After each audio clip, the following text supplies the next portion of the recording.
వారు దేవుని కుమారుడు ఈ లోకానికి వచ్చాడు అనుకోండి, మానవాళ్ళు బాధల్లో కష్టాల్లో వాళ్ళకి ఆయనకి ఏం అర్థమయ్యేది కాదు. ఒక డాక్టర్కి కడుపు నొప్పి యొక్క ప్రభావం ఎలా ఉండదో డాక్టర్కి అర్థమైతేనే ఆ పేషెంట్ నయం అవుతుంది. దేవుని స్తోత్రం. ఒక సేవకుడు కూడా ఎదుటివాడి కష్టాలు అర్థమైతేనే ఆ సేవకుడు వారి గురించి ప్రార్థన చేయగలుగుతాడు.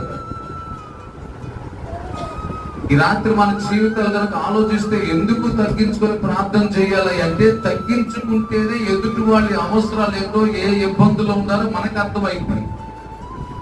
అబ్రాహాము భక్తుని జీవితంలో తగ్గింపులో ఉన్నాడు కాబట్టి సొదొమ గొమొర్రా పట్టణంలో ఉన్న తన సహోదరుడు కుమారుడైన లోతు గురించి ప్రార్థన చేస్తున్నాడు. అయ్యో, నా సహోదరుడు కుమారుడు నశించిపోతున్నాడు అయ్యా. ఆయన కోసం ఈయన తగ్గించుకోవాల్సి వచ్చింది. యేసయ్య మనందరి కోసం తగ్గించుకోవాల్సి వచ్చింది. హల్లెలూయా.